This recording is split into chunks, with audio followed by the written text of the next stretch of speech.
Tractors, Lego, and the Marshall Plan. How Massey Ferguson helped build Lego.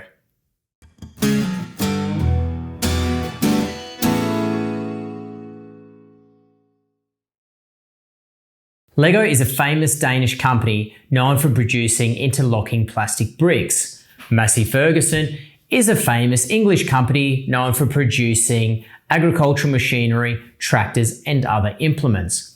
But what links the two? Today, we're going to find out. Massey Ferguson began producing tractors in the mid-1930s under the Ferguson Brown name. In 1946, after it split from Ford, it produced what would become known as the Little Grey Fergie or the Massey Ferguson TE series of tractors. The TE20 would be so popular, over 500,000 of these units would be built from 1946 through to 1956. The history of Lego dates back to the early 20th century. The Danish words leg godt translate roughly to the term play well. It was founded in 1932 by Ole Kirk Christensen, a Danish carpenter. Initially, the Lego company was producing wooden toys and household items. It wouldn't be until about 1947 when Lego would introduce plastic into its product lineup. Initially, they would produce only plastic toys and a very early version of an interlocking brick. Here it gets interesting. In 1948, Denmark started receiving international monetary aid from the United States.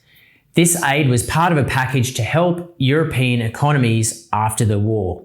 This was known as the Marshall Plan. This funding allowed Danish farmers to improve farming methods.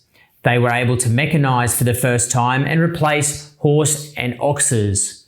What did they replace them with? The majority, the little humble TE20 Grey Fergie, as seen elsewhere around the world. Reflecting the changing times, in the fall of 1951, Lego built a pint-sized plastic version of the Ferguson tractor.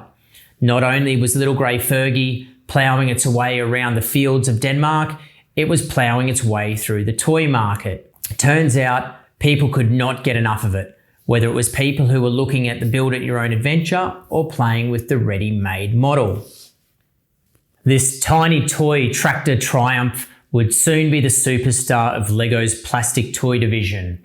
For the first time in its history, a plastic toy would outsell a wooden counterpart, leaving the wooden division in the sawdust. Over 75,000 plastic Ferguson tractor toys were sold in the first year alone. And the flow-on effects from this meant that Lego had money to reinvest in its plastic toy division. This allowed Lego to go back and reassess its 1949 binding brick toy, which up until this point had not been a massive success. This technological development would then lead to what was known as the Lego brick we come to know and love today. As Lego themselves would come to say, in many respects, the success of the Ferguson toy tractor helped drive product development in the direction of what would become the Lego Group's all-consuming success, the famous Lego brick. The economic leeway generated by the Ferguson tractor undoubtedly helped the company more quickly develop and establish the brick. And some of us are still playing with Lego to this day. Thank you for watching. I hope you've enjoyed this tale.